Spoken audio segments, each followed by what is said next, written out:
네, 안녕하세요. 그리스수학 831 학원의 원장 남덕우입니다. 자, 오늘은 우리가 회화여고 1학년 내신 분석을 해드리려고 선생님이 이 자리에 섰습니다. 자, 그러면 오늘 한 분석 내용을 기반으로 해서 여러분들이 이제 다음 시험에 도움을 좀 많이 받고자 하는 마음으로 이제 이 자리에 섰기 때문에 좋은 정보 많이 받아가시기를 바라겠습니다. 자, 그러면은 단원별 분석부터 시작을 해보도록 할게요. 문제에서는 상난이도들이 없어요. 그죠? 그럼 여러분들한테 굉장히 어려운 문항들을 출제해서 야, 너희들을 괴롭힐 거야 라고 하는 과정은 없었고, 일반적인 유형들을 많이 공부를 함으로써 분명히 점수를 받아갈 수 있는, 그러니까 공부에 정성을 들인다면 점수 받을 수 있어 라는 약간 학교 선생님들에 대한 마음을 이제 문제 안에 표현을 했다라고 생각을 해주시면 될 것 같습니다. 추가 프린트 있었죠. 집합 부분 1회분과 명제 부분 1회분, 되게 소소한 내용이긴 하지만 여러분들이 꼭 잘 갖고 가야 되는 그런 추가 프린트였다라고 생각을 해주시면 되고, 고등학교에서 추가 프린트 나오면 일단은 완전한 선여를 해줘야 돼요. 왜냐면 거기서 변형을 하거나 유형을 사용을 하기 때문에 선생님들이 그냥 주기에는 좀 아깝거든. 그렇지 않아? 여러분들이 생각해도 그렇지 않아요? 약간 그런 내용으로 받아들이시면 될 것 같고요. 증명 문제 개수가 조금 많았죠. 그러니까 우리는 어쨌든 간 공부할 때는 꼼꼼하게 내가 서술을 할 수 있는 것들을 다 확인해 봐야지만 점수를 얻을 수가 있다라고 생각을 하시면 될 것 같고요.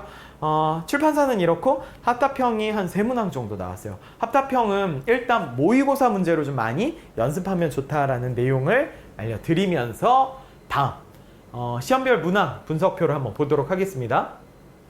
난이도들이 보면 일단은 앞쪽에 있어서는 많이 어렵지 않죠? 뒤쪽으로 갔을 때 이제 중상 난이도들이 좀 있는데 많이 뒤에 몰려 있어. 내가 이제 공부하는 어떤 양을 본 다음에 좀 나는 좀 수학을 잘 못해. 그러면 앞부분에 많이 집중을 하시면 되고요.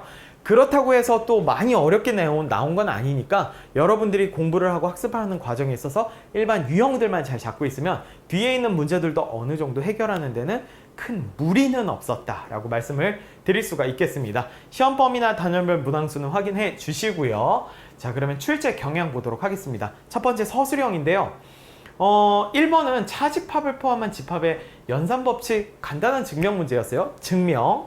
자, 그 다음에 필요 충분 조건의 진리집합을 이용한 수직선의 표현인데, 이것도 정확한 그 필요 충분 조건에 대한 내용 이해와 수직선을 이용하는 것들은 여러분들이 이게 연계된 것들이라 평상시에 연습 많이 했을 거라고 생각이 들어요. 그래서 이 부분도 그렇게 어렵진 않았다. 실생활 집합 문제로 식을 세우고 조건에 만족하는 집합의 원소 구하기. 실생활 응용의 식 세우기는 난이도가 참 다양하죠. 그런데 이제 여러분들한테는 고난이도로 내지는 않았다. 일반적으로 글을 통해서 문장이 아니죠. 식을 구성하는 그 과정은 여러분들이 꼭 연습을 해야 되는 영역 중에 하나다라고 생각을 해주시면 되고, 그런 문제 나왔을 때 귀찮다 넘겨라 이렇게 하지 말고 그 문제부터 일단 섭렵하고 가자라고 생각을 하시면 좋겠습니다.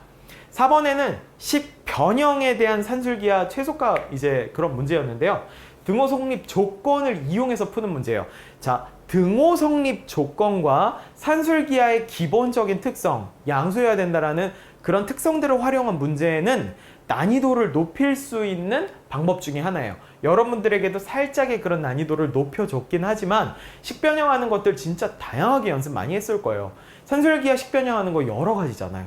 그런 것들을 다 섭렵을 해놓으면 그 중에 나오는 유형 중에 하나였기 때문에 여러분들이 우와 이거 신박해 라고 생각할 정도는 아니었다 라고 생각을 해주시면 되겠습니다. 자, 주요 출제 파트는요, 집합과 명제가 고르게 출제가 됐어요. 그리고 집합 연산 부분이 시험에 출제 범위에 이제 막 골고루 들어가 있었어. 막 섞여 있어서. 그래서 집합 연산 파트가 조금 더 중요하게 생각을 하시는구나. 기본기를 통해서 나머지 것들에 다 적용하는 그런 형식의 문제 출제구나 라고 생각을 해주시면 되고요. 문제 구성은 아주 심플해. 난이도가 높지 않아. 일반 유형으로 그냥 우리가 공부하면 돼 라고 생각을 하시면 되고요. 계산이 무난해요. 막 꼬아놓질 않았어. 여러분들에 대한 배려라고 생각을 하시면 되겠습니다. 학교 프린트 연결 높다라는 거 확인했죠? 학교 프린트는 무조건 해줘야 돼. 친구한테 다른 건 공부 안 해도 일단 프린트는 좀 물어봐서 힘들더라도 자기 걸로 만드는 과정은 꼭 가지고 가시면 좋을 것 같아요. 고득점 문제라고 하기는 조금 뭐 완전 고득점은 아니지만 그나마 난이도가 있게 나왔다라고 하는 것들이 16번, 18번, 4번이었는데 16번 보이시죠? 작년 기출문제 활용했어요. 작년 시험 문제 족보도 조금 활용하면 좋겠다라는 거를 표현하고 있네요. 족보 잘 보세요. 족보. 자, 그 다음에 객관식 18번 집합을 원소로 갖는 집합. 이거 헷갈려 할 만한 그 유형은 꼭 학습하라고 써놨는데 이게 헷갈려 할 만한 유형 중에 하나인 거예요. 여러분들이 그거를 좀 공부하다 보면 헷갈려 하잖아. 이런 부분 헷갈려, 이런 부분 헷갈려. 너희 말고 다른 친구들도 다 비슷하게 이제 헷갈려 하고요. 선생님들도 분명히 헷갈려 할 거다라고 생각을 하세요. 그러니까 그런 문제들은 잘 잡고 가시면 좋을 것 같고요. 마지막으로 서술형 4번에는 2차식의 식 변형을 통한 산술기하 문제였기 때문에 많은 산술기하 문제 중에서도 다양하게 유형별로 정리를 해놨다면 이 또한 무난하게 넘어갔으리라고 생각을 할 수가 있을 것 같습니다. 자, 그러면 총평을 하자면 이래요. 포인트는 일반 유형 연습하고요. 수성군의 학교 기출문제를 푼다면 이거 고득점을 받을 수가 있다라고 일단 얘기를 할 수 있을 것 같아요. 일반 유형 연습은 당연한 건데 수성군의 학교 기출풀인데 이것도 학교에 맞춰서 유형 연습을 하는 게 좋잖아요. 자, 그런 것들은 저희가 잘 준비를 해놨으니까 궁금하시다면 오셔서 그 자료들 활용해서 공부를 해주시면 좋을 것 같고요. 학교에서 나눠준 아주 소듀한 2개의 프린트 여러분들이 잘 갖고 가신다면 점수 얻는 데는 좀 많이 도움이 됐을 것 같다라고 좀 말씀드릴 수가 있을 것 같습니다. 아주 소중해요. 2개 꼭 챙겨가세요. 자, 그리고 이제 앞으로의 그럼 공부를 한다면, 시험 대비를 한다면 어떻게 방향을 잡는 게 좋을까? 학교에서 나눠준 프린트는 꼭 하자. 그죠? 요거 이제 일단 별표시 하나 할게요.